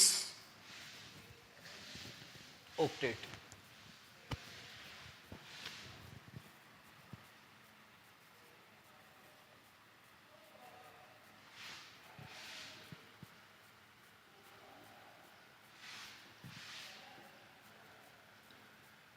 पहला पॉइंट लिखो हाइपोवैलेंट। क्या लिखना बेटा पहला पॉइंट? हाइपोवैलेंट स्पीसीज। हाइपोवैलेंट या इलेक्ट्रॉन डेफिशिएंट स्पीसीज। क्या मेरी बात समझ में आ रही है? इलेक्ट्रॉन डेफिशिएंट मीन्स कहने का मतलब यह है मेरा कि वो इलेक्ट्रॉन डेफिशिएंट भी हैं लेकिन मोर स्टेबल है। कॉम्प्लेक्स की फॉर्म में, कंपाउंड की फॉर्म में क्या बेटा वो मोर स्टेबल है। किसके कंपेयर में बात करें? जैसे कि ऑक्टेट रूल ने बोला कि जो ऑक्टेट रूल फॉलो करेगी वही स्टेबल होगी, लेकिन ये वो ड्रॉबैक बन गया इसका, ना तो ये बॉन्ड लेंथ को बता सका उसकी कि बॉन्ड लेंथ पे क्या इफेक्ट पड़ेगा। फिर उसके बाद ये भी नहीं बता सका कि अगर किसी के पास अगर वो मेरे रूल को फॉलो नहीं करेगा तो वो मॉलिक्यूल स्टेबल होगा नहीं होगा। इसने बोला जो मेरे रूल को फॉलो करेगा वो स्टेबल होगा और अदरवाइज नहीं होगा। लेकिन कुछ टाइम के बाद डिस्कवरी हुई, एक्सेप्शंस बन गए वो लोग।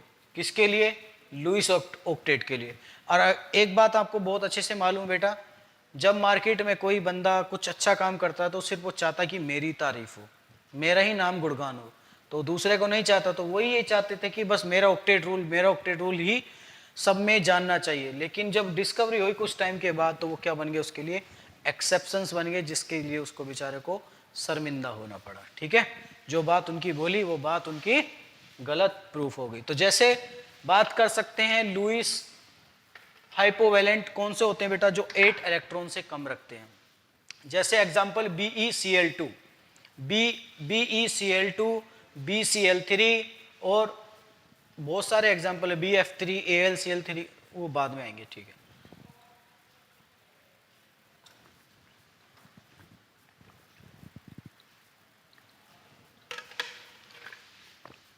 चलो बात करते हैं। देखो जैसे मैंने एग्जांपल लिया Be बेरिलियम BeCl2, तो इसका स्ट्रक्चर क्या होता है BeCl2 का? एक इलेक्ट्रॉन एक इलेक्ट्रॉन एक इलेक्ट्रॉन एक इलेक्ट्रॉन। ठीक है, ये इसकी शेयरिंग से बना होगा, ये इसकी शेयरिंग से बना होगा, ये इन दोनों की शेयरिंग से बना होगा। तो टोटल इलेक्ट्रॉन कितने हो गए बेटा? देखो बेरिलियम के पास 1 2 3 4 और क्लोरीन के पास 1 1। तो इसका स्ट्रक्चर क्या बनेगा? देखो Cl BeCl, इसके पास 8 इलेक्ट्रॉन कंप्लीट हो गए, इसके पास भी 8 इलेक्ट्रॉन, लेकिन इसके पास कितने बचे बेटा? 4। क्या ये स्टेबल नहीं होगा? होगा। मतलब 4 इलेक्ट्रॉन होने के बावजूद भी क्या है बेटा? ये मोस्ट स्टेबल। उसके बाद हम बात करते हैं, दूसरा एग्जांपल ले सकते हैं BCl3, नाम तो सुना ही होगा। ठीक है ना? तो जब BeCl3 की बात करते हैं, BCl Cl Cl, एक इलेक्ट्रॉन इसका यहां होगा, एक यहां होगा। बोरोन के पास टोटल कितने इलेक्ट्रॉन होते हैं बेटा? 3, क्योंकि बोरोन का एटॉमिक नंबर कितना होता है? 5, 1s2 2s2 2p1। तो इनमें देखो कितने इलेक्ट्रॉन हो गए? 3। कितने हो गए? 3। बात करते हैं यहाँ पे, देखो जब हम बेटा इसकी बात करते हैं तो इसने 8 इलेक्ट्रॉन पूरे कर लिए होंगे अपने भाई, इसके साथ शेयर किया, इसके भी 8 इलेक्ट्रॉन पूरे हो गए, इसके भी 8 इलेक्ट्रॉन पूरे हो गए ऑक्टेट के अकॉर्डिंग ये। लेकिन जब इसकी बारी आई तो इस पे कितने आए? Total 6 electron. तो क्या ये स्टेबल कॉम्प्लेक्स नहीं होगा? होगा। तो ये भी क्या था बेटा? स्टेबल। और ऐसी स्पीसीज जो 8 इलेक्ट्रॉन से कम रखती हैं उनको हाइपोवैलेंट बोलते हैं, और हाइपरवैलेंट होती हैं जो 8 से ज्यादा रखती हैं। ठीक है, तो दूसरा हेडिंग डालिए। और ये भी क्या बेटा? अपने आप में स्टेबल कॉम्प्लेक्स, क्या बोल सकते हैं इनको? स्टेबल कंपाउंड बोल दो या कॉम्प्लेक्स बोल दो। ठीक है, क्या होंगे, अपने आप में स्टेबल होंगे। ठीक है, अगला हेडिंग डालो हाइपर वैलेंट। ये हाइपो था, अब हमें हाइपर पढ़ना है। बी,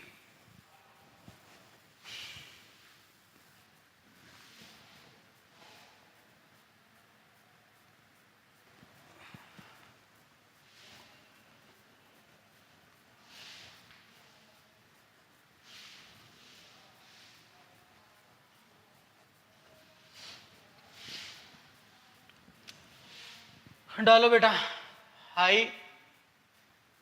हाइपर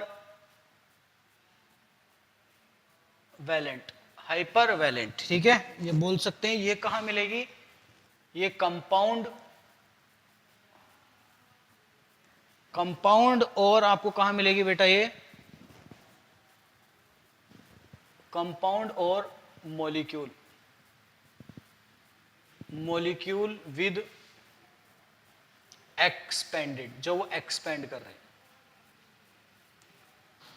ठीक है ना, या तो वो हाइपर वैलेंट कंपाउंड में मिलेगी या हाइपर वैलेंट मॉलिक्यूल में मिलेगी विद, जब वो एक्सपेंड कर रहे होंगे, है ना। बात समझ में आ रही बेटा, मेरी नहीं आ रही तो इसको स्लैश को यहां ना लगाओ, चलो इस तरीके से। ठीक है बेटा, हाइपर वैलेंट कंपाउंड या hypervalent molecule with expanded.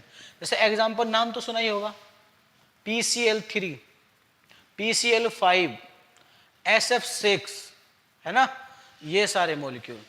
ठीक है, जैसे एग्जांपल ले सकते हैं बेटा, जिनके पास 8 से ज्यादा इलेक्ट्रॉन होते हैं, जैसे PCl5। अगर PCl5 का स्ट्रक्चर बनाते हैं तो PCl, Cl, Cl,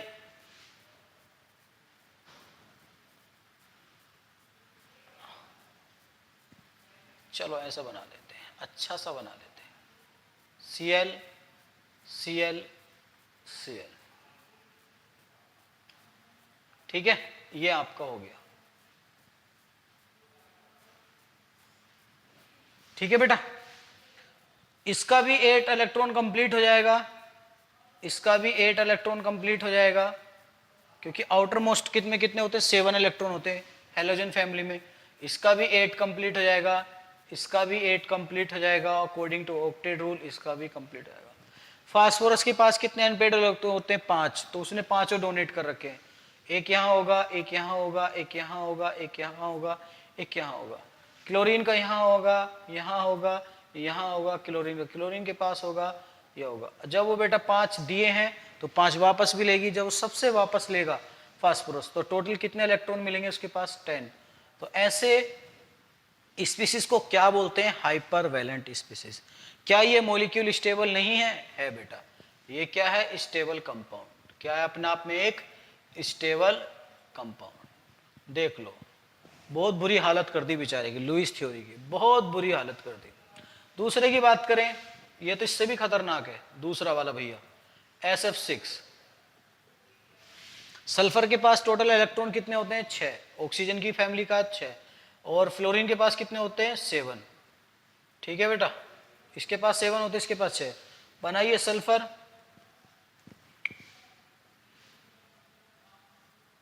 F F F F F F। क्या मेरी बात समझ में आ रही है, इसका इलेक्ट्रॉन यहाँ होगा, इसका यहाँ होगा, इसका यहाँ होगा, इसका यहाँ होगा, यहाँ यहाँ यहाँ यहाँ, मैं यहाँ तुम कहाँ, मैं यहाँ तुम कहाँ, मैं यहाँ तुम कहाँ। ठीक है, ये लो, हो गया। अभी बेटा ये भी 8 कंप्लीट कर लेगा, सारे 8 कंप्लीट कर लेंगे, सबके 8 कंप्लीट हो जाएंगे। बारी आती है सल्फर की। सल्फर के पास 6 इलेक्ट्रॉन थे, 6 के 6 डोनेट कर दिए, तो कितने, 6 बॉन्ड बना लिए। अब बेटा एक बॉन्ड पेयर में कितने इलेक्ट्रॉन का, देखो अगर एक सिंगल बॉन्ड पेयर में कितने इलेक्ट्रॉन का शेयर होता है, 2, 2, 4, 6, 8, 10, 12, कितने हो गए टोटल, सल्फर के पास 12 इलेक्ट्रॉन्स, कितने हो गए बेटा, 12। ये तो 10 से भी ऊपर चला गया, तो क्या बोलेंगे इसको क्या बोलेंगे, स्टेबल कॉम्प्लेक्स। क्या अपने आप में बेचारा स्टेबल कॉम्प्लेक्स नहीं है, कंपाउंड नहीं है, होगा भाई, क्यों नहीं होगा। एक इसका भी बड़ा भाई है दूसरा, वो इससे भी ज्यादा खतरनाक है, IF7, देखते जाओ कैसे ये रंग बदलते हैं। IF7 एक को एक देख के रंग बदल रहा है, देखते रहो। आई ये ऐसे होता है,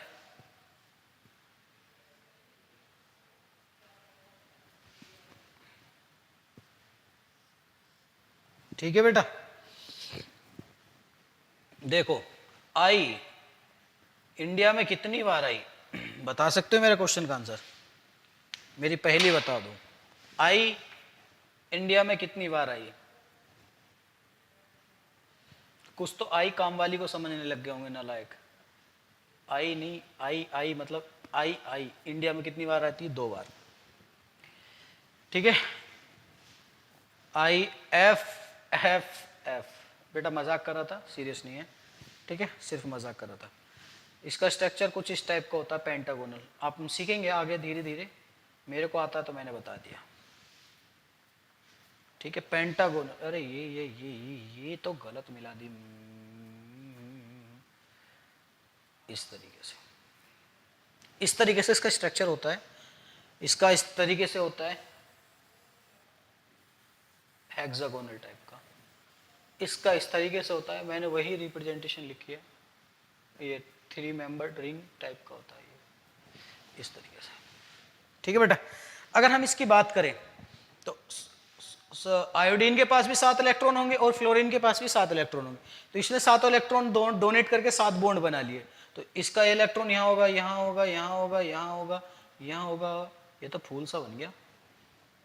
अरे वाह, हम इतने सुंदर सुंदर ड्राइंग बना देते हैं। इसका यहाँ होगा, यहाँ होगा, यहाँ होगा, यहाँ होगा, यहाँ होगा, ठीक है बेटा। तो इसके 8 कंप्लीट हो गए होंगे। अरे यहाँ क्यों बन रहा है, ठीक है बेटा। तो इसकी बात करें तो फ्लोरीन ने तो सबने 1 इलेक्ट्रॉन ले लिया होगा, सबके 8 हो गए। बारी आती है आयोडीन के। आयोडीन ने कितने बॉन्ड बनाए? 7। सातों में एक सिग्मा बॉन्ड पेयर में कितने इलेक्ट्रॉन का शेयर होता है बेटा? 2। तो देखो 7 बॉन्ड पेयर बनाए तो कितने हो गए टोटल? इनके सबके इलेक्ट्रॉन कितने जाएंगे टोटल? आयोडीन के पास 14 इलेक्ट्रॉन। ये तो इससे भी ऊपर चला गया है ना। तो इस तरीके से कि जितने भी हमारे मॉलिक्यूल मिलेंगे देखने के लिए, कंपाउंड मिलेंगे, उनको क्या बोलेंगे बेटा? Hypervalent. और अपने आप में क्या होंगे बेटा? ये भी स्टेबल होते हैं। और ये आपने पढ़े भी होंगे, अगर आपने देखा होगा, नहीं देखा होगा चलो आज देख लिया है। बाकी जब हम इनकी geometry according to VBT theory, VSEPR theory के अकॉर्डिंग जब हमें इनका नाम और इनका शेप, इनकी ज्योमेट्री बताएंगे तब हम इनको फिर से याद करेंगे, ठीक है बेटा। तो इस टाइप की स्पीसीज क्या कहलाती हैं? Hypervalent. चलो अगला केस पढ़ते हैं, ऑड इलेक्ट्रॉन्स, कि उनके पास क्या होंगे?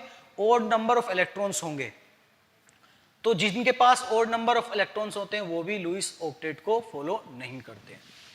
तो देखो कौन कौन होते हैं ऐसे भाई साहब, तीसरा पॉइंट डालो, इनको रफ करता हूं।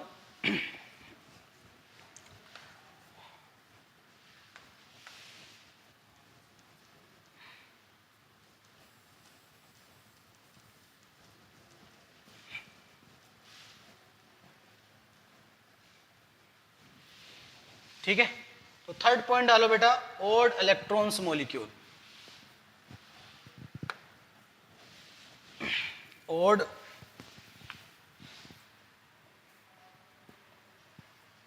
Odd electron molecules. कौन सा पॉइंट है? सी। जिनके पास ऑड नंबर ऑफ इलेक्ट्रॉन्स होंगे, जैसे बोल सकते हैं NO, N2O, N2O या NO2 लिख लो। उसके बाद आप लिख सकते हो ClO2। देखो बेटा, इसके साथ ही जब बॉन्ड बना लेगी N डबल बॉन्ड O, तो इसके पास कितने इलेक्ट्रॉन बचेंगे? 3। ऑड है, ये इवन है। अब इसके पास टोटल काउंट करना कितने हो गए? तो एक क्या होगा? एक इधर होगा, एक इधर, एक इधर। तो कितने बॉन्ड बना रही है? कितने इलेक्ट्रॉन है बेटा? 4। 4 और 3 7। कितने इलेक्ट्रॉन मिले? 7 इलेक्ट्रॉन। क्या ऑक्टेट कंप्लीट कर रहा है? नहीं, लेकिन फिर भी स्टेबल है। इसकी बात करते हैं NON, ठीक है बेटा। अब इसकी बात करें, ऑक्सीजन के पास कितने होते हैं? 6। अब ये डबल बॉन्ड भी बना सकती है, सिंगल ही बना सकती है। नाइट्रोजन के पास कितने बेटा, बोलो कितने बचे होंगे, 4।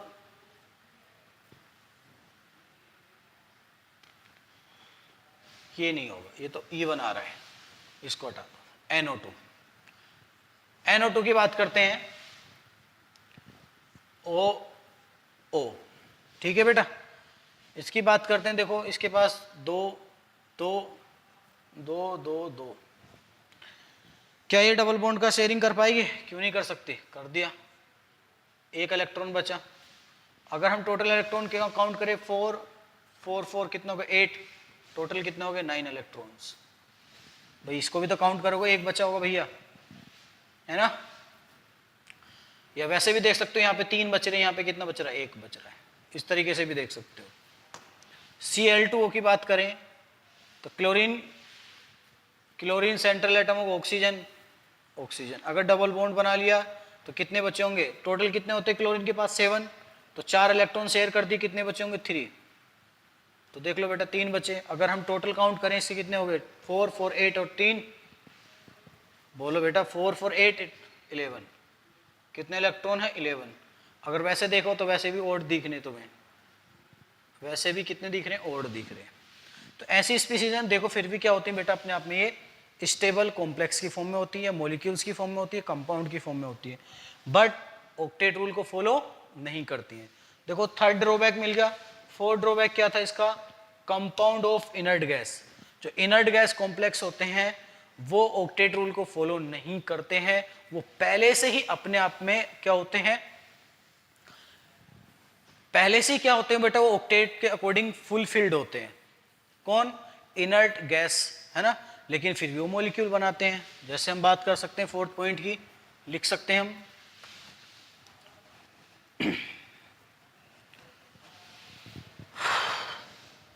करा जाए बात, तो हम बात करें बेटा compound of D, compound of inert gas. Inert gas compound लिख लो या गैसेस लिख लो ना, ठीक है ना बेटा। जैसे helium, neon, argon, krypton, xenon, सारी क्या इनर्ट गैस है ना, लेकिन अपने आप में कैसा कॉन्फ़िगरेशन रखते हैं बेटा, स्टेबल। और आपको बहुत चीख के मैंने बताया पीरियोडिक टेबल में भी कि हर मॉलिक्यूल अपने आप को स्टेबल करना चाहता है according to noble gas configuration. लेकिन नोबल गैस कॉन्फ़िगरेशन भी क्या कर रही है, सबके साथ दगा कर रही है। दगा का मतलब खुद तो दूसरों को तो बहका रही है कि मैं स्टेबल हूं, लेकिन फिर भी क्या बना रही है, खुद भी कॉम्प्लेक्स बना रही है ना। तो जैसे हम बोल सकते हैं जीनोन XeF2, XeF2O2, XeF6, बहुत सारे कंपाउंड है, XeO4, इस तरीके से बहुत सारे कंपाउंड बनाती है। बात समझ आ रही बेटा। देख लो जीनोन के पास 8 इलेक्ट्रॉन है, कितना है 8, लेकिन 2 और दे दिए, टोटल कितना हो गया 10। तो इस तरीके से जीनोन के अपनी जो है बेटा, जो बैलेंस सेल को क्या कर रही है, बढ़ाती जा रही है। देख लो कितने इलेक्ट्रॉन मिल रहे हैं। अगर मैं XeO4 की बात करूं, देख लो ये ले लियो, एक ये हो गया आपका XeOF4। देखो इसका अगर मैं स्ट्रक्चर बना के बात करूं, जीनोन के पास टोटल कितने होते हैं 8, एक डबल बॉन्ड यहां चला गया, F F F F, xenon के पास 8 थे, कितने हो गए, देखो 2 तो इसने यहाँ पे दे दिए, एक यहाँ पे दे, एक इधर, टोटल कितने हो गए 2 2 2 2 2 2 6, एक तो इस पे लोन पेयर बचा होगा। अब यहाँ पे देखो इसको एक इधर होगा, इसका फ्लोरीन का यहाँ इधर होगा, इधर होगा, इधर, ऑक्सीजन के यहाँ पे होंगे दोनों, ठीक है बेटा। तो अब देखो इसने इनको 8, इसका भी ऑक्टेट कंप्लीट करा दिया, इसका भी सबको हो गया। अब जीनोन की बारी आती है, तो जीनोन पहले से स्टेबल है, लेकिन अगर हम टोटल इलेक्ट्रॉन काउंट करें अकॉर्डिंग टू ऑक्टेट के, देखो कितने हो जाएंगे 2 4 4 4 8 8 4, कितना हो गया 12, और 12 2 कितना हो गया 16 इलेक्ट्रॉन। बाप रे बाप, ये तो इसने खतरनाक तरीके से काम किया। बात समझ में आ रही ना। तो इस तरीके से इन्होंने क्या बन गए, सारे के सारे बेटे ड्रॉबैक बन गए, किसके लिए, लुईस ऑक्टेट रूल के अकॉर्डिंग, ठीक है। तो ये जीनोन के जितने भी कंपाउंड होते हैं सारे क्या शो करते हैं बेटा, ये ड्रॉबैक शो करते हैं। ठीक है, तो अब हम जो क्लास, अब अगला टॉपिक डालिए लुईस एसिड एंड बेस। हम लुईस एसिड और बेस की बात करेंगे कि लुईस एसिड बेस थ्योरी क्या होती है, लुईस एसिड का कैरेक्टर कैसे शो करेंगे, कोई कंपाउंड है, मॉलिक्यूल है, वो लुईस एसिड की तरह बिहेवियर कब शो करेगा और लुईस बेस की तरह कब बिहेवियर करेगा। तो आप हेडिंग डालिए लुईस एसिड बेस थ्योरी। ठीक है बेटा, एसिड बेस थ्योरी की बात करते हैं। तो देखो लुईस एसिड जो होते हैं वो इलेक्ट्रॉन क्या होते हैं बेटा, डोनर होते हैं। क्या होते हैं वो, एक्सेप्टर होते हैं। क्या होते हैं वो, लुईस एसिड जो होते हैं इलेक्ट्रॉन एक्सेप्टर होते हैं, और जो लुईस बेस होते हैं वो इलेक्ट्रॉन डोनर होते हैं। ठीक है ना, तो आप पहले हेडिंग डालिए फिर आगे बढ़ते हैं। Lewis acid base theory. ठीक है ना, तो पहला टॉपिक डालिए लुईस एसिड। पहले हम लुईस एसिड की बात करेंगे फिर लुईस बेस की बात करेंगे। लुईस एसिड, ठीक है, ये लुईस एसिड जो होते हैं बेटा आपके इलेक्ट्रॉन पेयर एक्सेप्टर होते हैं। क्या करते हैं, इलेक्ट्रॉन पेयर को एक्सेप्ट करते हैं। ठीक है ना, किसी भी स्पीसीज में क्या करेंगे, इलेक्ट्रॉन पेयर को एक्सेप्ट करेंगे और किसकी तरह प्रॉपर्टी शो करेंगे, लुईस एसिड की तरह प्रॉपर्टी शो करेंगे। ठीक है, अब बात करते हैं टाइप्स, कितने टाइप्स के हो सकते हैं। ठीक है ना बेटा, और इनके पास क्या होंगे, हमेशा वैकेंट ऑर्बिटल होंगे। क्या होंगे, तो लिख लो यहां पे लुईस एसिड, जब इनके पास वैकेंट ऑर्बिटल होंगे तो क्या होंगे, प्रोटॉन जो होगा इलेक्ट्रॉन पेयर क्या करेंगे, एक्सेप्ट करेंगे। Lewis acid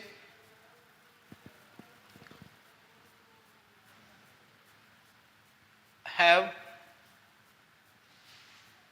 vacant orbital. क्या रखते हैं बेटा, वो वैकेंट ऑर्बिटल रखते हैं। ठीक है, वैकेंट ऑर्बिटल होंगे तो कैसा प्रॉपर्टी शो करेंगे, कैसी प्रॉपर्टी शो करेंगे वो बेटा, एक्सेप्टर की, है ना, इसकी प्रॉपर्टी शो करेंगे। उसके बाद हम बात करते हैं टाइप्स ऑफ लुईस एसिड, कितने टाइप्स के लुईस एसिड होते हैं। ठीक है ना बेटा, और इनके पास वैकेंट ऑर्बिटल होते हैं। ठीक है, उसके बाद हेडिंग डालो types of Lewis acid. Lewis acid कितने टाइप्स का होता है, तो लुईस एसिड जो होते हैं बेटा वो काफी टाइप्स के होते हैं। ठीक है, नंबर 1 लिख लो, कटायन ऑफ, पहला पॉइंट, चलो अगली क्लास में डिस्कस कर लेंगे टाइप्स ऑफ लुईस एसिड, बहुत लंबा प्रोसेस है ये, इसमें एक लेक्चर लगेगा पूरा, तो इसको अगली क्लास में पूरा डिटेल में फिर से डिस्कस कर लेंगे। अपना हेडिंग डाल लिया है, थोड़ा सा इसके बारे में पढ़ लेना घर पे बैठ के। अगले लेक्चर में हम पूरे लुईस और एसिड बेस की बात करेंगे। और देखो बेटा, जब कोई अगला लेक्चर की बात हो तो थोड़ा उसके बारे में पढ़ लिया करो।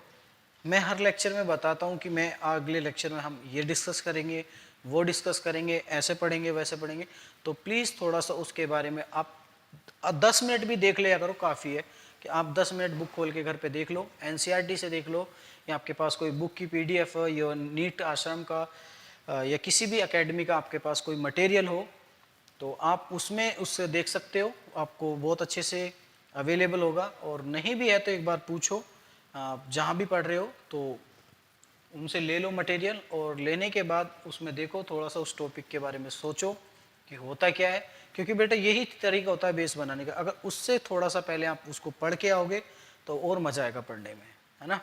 तो इन चीज़ों, छोटी छोटी चीज़ों को बेटा ध्यान में रखा करो। और हाँ, फिर से बोल रहा हूँ कि जो भी होमवर्क आपको दिया जाए इन lecture time and assignment time में, उसको प्लीज़ टाइम से फॉलो किया करो। देखो ये टाइम है अपना सिलेबस को कवर अप करने का, मतलब टाइम पे असाइनमेंट करना, टाइम पे लेक्चर को देखना। जैसे ही एक बार सिलेबस खत्म हो जाएगा फिर आप विद्वान बन जाओगे, फिर आपको किसी की ज़रूरत नहीं है। फिर लेक्चर देखो, सॉल्यूशन लगाओ, लेक्चर देखो, किताब सोल्व कर दो। अभी जो टाइम है प्रैक्टिस का टाइम है, जितनी प्रैक्टिस कर लोगे बेटा वो आपके लिए फ़ायदेमंद है। ठीक है, तो इस चीज़ को दिमाग में रखते हुए बेटा अच्छे से पढ़ाई कीजिए, और अगले लेक्चर में हम बात करेंगे Lewis acid and base theory की। ठीक है, चलो ओके, थैंक यू बेटा।